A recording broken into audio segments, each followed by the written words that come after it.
네, 반갑습니다. GST입니다. GST가 그 권리락 된 다음에 오랜만에 화끈하게 급등을 한 모습으로 마무리가 됐습니다. 여러분, 지금 GST 관련해서 급등을 했지만 이 급등을 한 이유는 사실 뭐 특별하게 나온 건 없어요. 네, 그렇지만 이제 급등 시세로 마무리가 됐기 때문에 자, 그러면 이 다음에 뭐 호재가 뜨는 건가? 네, 이런 그 생각을 좀 안 가질 수 없겠고요. 그리고 여하튼 증자 물량이 나오니까 그 부분에 대한 부담을 생각해서 이거 팔고 사고 좀 해야 되는 것이냐. 네, 이런 생각을 하시는 분들 좀 계실 겁니다. 그래서 이 부분에 대해서 알아보도록 하겠습니다. 그리고 영상 후반부에는요. 8월 달을 대비해서 7월 달에 해볼 수 있는 대박주 요거 하나 말씀드리니까요. 예, 여러분들 이거 매매 잘하셔서 대박 내셨으면 좋겠다는 생각입니다. 예. 자, 그럼 GST 말씀드립니다. 자, 수급을 한번 볼까요?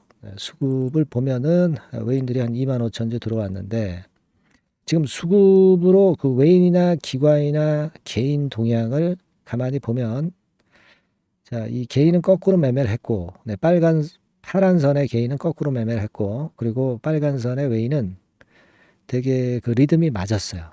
네, 리듬이 맞았습니다. 최근 며칠간 동향 보면은 외인들이 뭐 파는 건 아니네요. 근데 지금 현재는요. 최근에 가만히 보면 외인들도 이 다른 종목도 마찬가지겠지만 이제 단타 매매를 많이 합니다. 그러니까 외인들이 샀다고 흥분할 거 없고 외인들이 팔았다고 그래서 주눅 들 건 없어 보이고요. 지금 뭐 외인 매매는 그다지 그렇게 크게 중요한 변수 같지가 않아요. 예, 그렇게 좀 말씀을 드리고 자 그리고 우리가 이제 무상증자 상장일은 7월 24일입니다.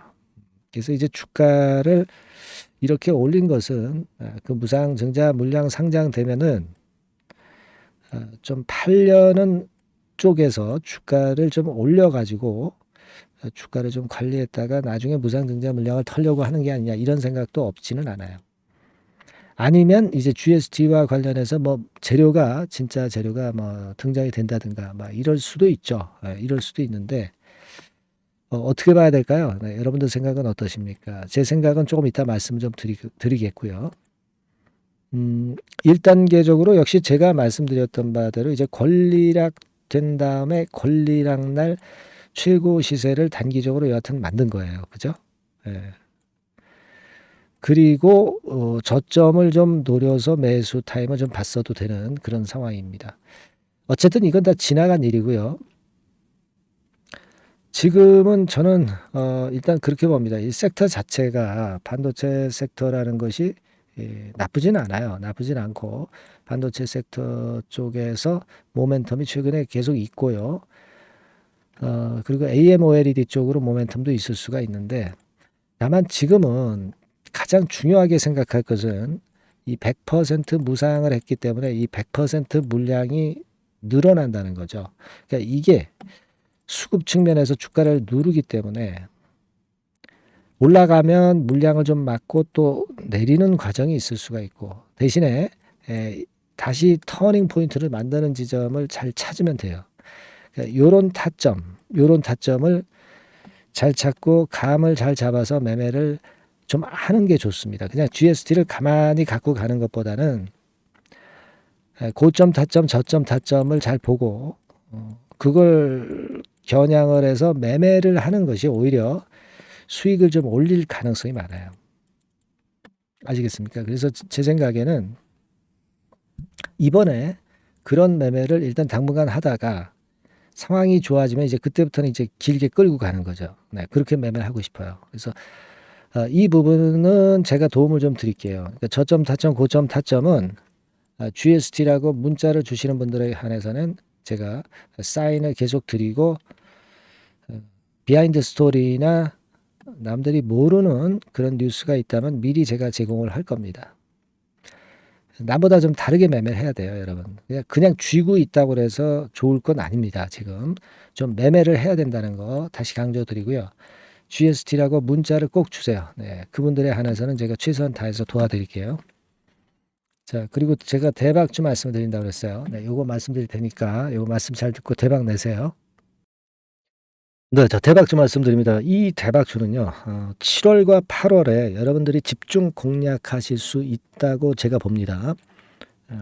특히 그 하반기에 아마 지속해서 시세를 낼 개연성이 상당히 높고요. 예, 목표는 더블 가격 정도 보고 있고, CXL 관련주에서 우리가 종목을 선정을 해봤습니다. 네. 여러분들이 그 CXL 하면은 많이 들어보신 듯한데 뭐가 뭔지, 네, 잘 모르실 수도 있는 그런 부분이에요. 그죠? 핵심을 우리가 이해하기가 좀 어려울 수도 있는 그런 개념인데, 네이버 같은 데 찾아보시면 막 어떻게 나옵니까? 막 이런 정도로 나오죠. 네, D램 용량을 획기적으로 뭐 확정할 수 있다. 막 이렇게 나오는데, 이게 무슨 얘기인지, 네, 감 잡기가 어려우실 수도 있는데요. 한마디로 말씀드려서 데이터를 운반하는 도로를 확장한다. 도로를 확장한다는 개념으로 보시면 굉장히 그 여러분들이 이해하기가 쉬울 거예요. 도로가 확장이 되면 물류가 원활해지죠. 컴퓨터 그 시스템 자체가 굉장히 원활해진다는 거예요. 그래서 이것과 그 HBM과의 차이점이 간단히 하나 있어요. 근데 HBM보다 이 CXL 같은 경우가 상당히 그 강점이 더 많습니다. 네, 그래서 이게 하반기에 CXL이 시장을 리드를 할 가능성이 상당히 많다. 네, 이렇게 보고 있는데, 자, 그림을 통해서 보자면은 메모리 확장성 막 이렇게 나와 있죠. 네. 하지만 이런 그림보다는 아까 말씀을 드린 대로 도로가 확장이 된다. 아마 요 정도로만 이해하시면 되는데, 그만큼 이 측면에 이 CXL 섹터에 현재 칼을 갈고 있는 것이 어딘가 하면은 삼성전자. 삼성전자에서 칼을 갈고 있어요. 삼성전자가 손대면 난리 나죠, 여러분. 이 부분이 아마 하반기에 핵심이 될 가능성이 높아요. 예. 이게요, 성장률이 엄청납니다. 유리기판이나 온 디바이스 대비해서 성장률이 엄청나게 좋아요. 참고적으로 그림을 한번 보시면 막 요 정도입니다.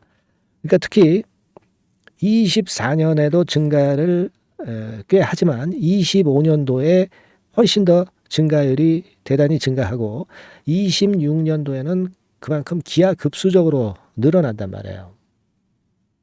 그러니까 달러로 얘기할 때 한 24억 달러 수준까지 넘어간단 말이에요. 예. 원화로 환산을 하면은 뭐 어마어마하죠. 그죠? 공세에 더 붙여야 되잖아요.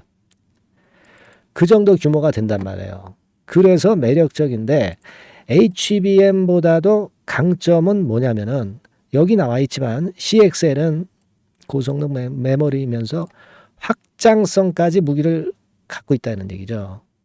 그러니까 HBM하고 같은 점은 고성능 메모리인데 CXL이 더 유리한 부분은 확장성까지 있기 때문에 초우월성을 보유하고 있다. 이거예요. 그겁니다, 지금. 그게 핵심이다 이런 얘기예요. 그래서 이 CXL 관련주 섹터를 에서 한 종목을 제가 선정을 했고요. 요거는요, 그냥 뭐 종목만 띡 드리고 마는 게 아니라 종목을 알아봐야 무슨 소용이 있어. 정확한 매수 타임, 분할 매수 타임이라든가 또는 뭐 분할 매도도 있을 수 있고 비중 조정도 필요하고 이 매수부터 매도까지 타임을 제가 정해서 계속 케어를 해 나갈 거예요, 여러분들. 네.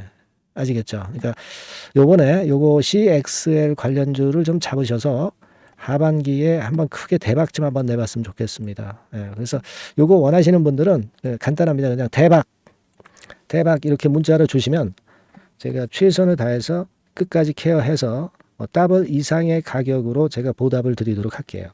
예, 아시겠죠? 예, 요번에 이 대여를 한번 잡아봅시다. 예, 대박. 네, 이렇게 문자를 꼭 주세요. 예, 감사합니다.